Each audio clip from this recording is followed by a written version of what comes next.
Ava. I'm Emmie's oldest sister. I'm Caden. I'm her only brother.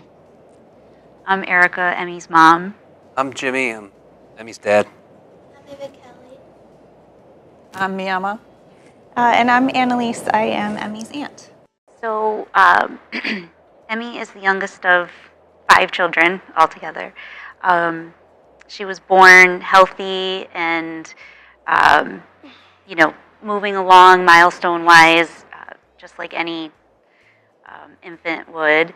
And around age 4 months or so, I noticed that she started to have some funny type of movements. We weren't really sure what they were, but just didn't really seem like anything I had seen prior with my other children. And then she also sort of stopped making eye contact, and we took her to the doctor. I explained some of my concerns. They, said, okay, let's keep an eye on things. Maybe she's just a little delayed. We'll check her back at her next checkup. But in between that checkup and the next one, she started with these very unusual movements where she would have these head drops and she would kind of scrunch and make these faces like she was in pain. So we knew something wasn't right. So we were advised to go to the ER, and it took them some time to diagnose her because it wasn't apparent right in the beginning what exactly she was experiencing, but it ended up being something called infantile spasms, and that's a very rare form of epilepsy that occurs in children under 1, typically. So we moved forward with the appropriate treatments. Unfortunately, she failed the frontline treatments that she needed to get those under control. So they morphed into other types of seizures as she, got older. And unfortunately, it's just left her sort of like her brain has experienced so much trauma from the seizures that she's unable to, progress growing and developmentally and milestone-wise. So she, And then Boston Children's Hospital has been working with her, their research foundation. Yeah, to try to find. Diagnosed her a year ago this past October. So what she has, and I couldn't tell you the long 27-letter word for it, but what she has is a deficiency in her cell makeup, which left her, globally delayed. So this diagnosis was discovered in 2018. Ironically, it's the year she was born, and she has every, symptom that most people get from it, which, she can't talk, she can't walk, she can't eat, she can't crawl. So we have to tube feed her, we have to help her urinate.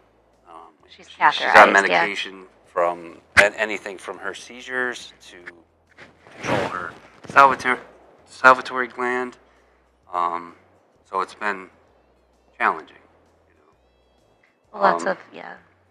But she's happy, in her own way. And she tells, she's got her own way of telling us when things are not going right for her. So, yeah.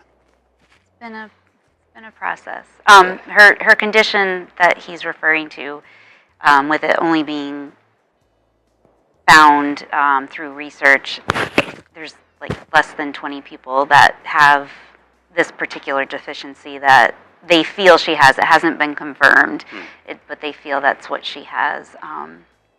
So we got, the first 4 months she was on point, milestone-wise, doing great, growing, and then it just sort of all came to a halt one day, and that's pretty much where she's been at milestone-wise, is about the age of a 4-month-old, but, continues to grow, obviously. And when you say biologic. 20, it's 20 in the world. That's Yeah, how 20. rare it is. Yeah. So we're working with Boston because we want to be able to help other families that we might not be able to see in our lifetime. The research and development on treating maybe this disorder in epilepsy, but happy to help future, cases.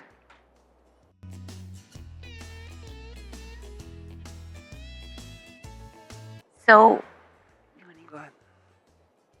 So, as she grows, it's going to become more difficult to travel, which we need to travel back and forth to the hospital. She has hospital visits at least twice a month.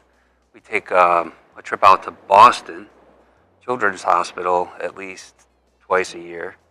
And as she grows, we're going to need a handicap accessible vehicle.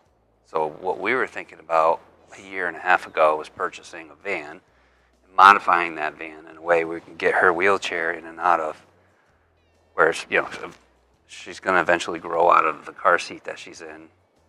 The stroller that she uses is it's a modified handicap stroller, one in which you could put on a bus that does go to school.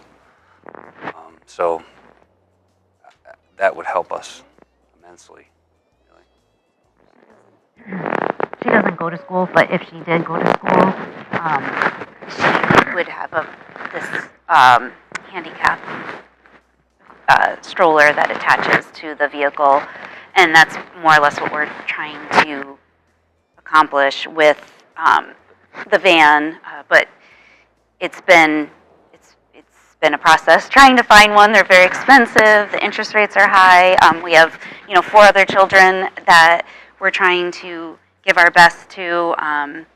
So it's been in the works, but we just haven't been able to make it happen yet. So our hope is that maybe that could just, with her being a recipient, maybe help towards that purchase of doing that and modifying the van.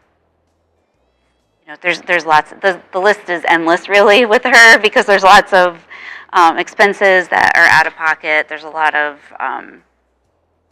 things that she needs to survive on a daily basis, safety-wise, that we just, we have to be able to figure out, and it's not always easy doing that. Even with 2 incomes and with children in college, like there's always so much, but we still have to make things happen for her. So we're very, very blessed and honored to be considered as a recipient this year. It was very, I think I had happy tears on the phone when you called me, because it was just such a huge honor.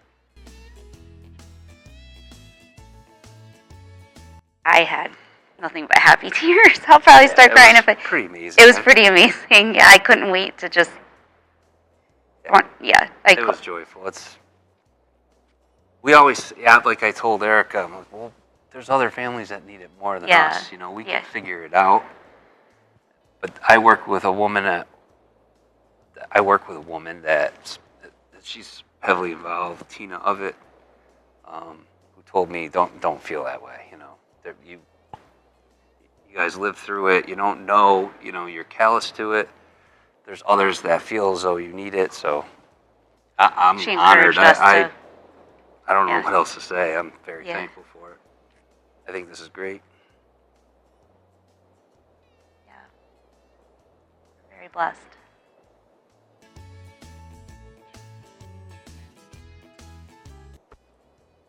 So, thank you. Thank you very much for all your support, your hard work. It's a lot of dedication. It's amazing. Go Bulldogs!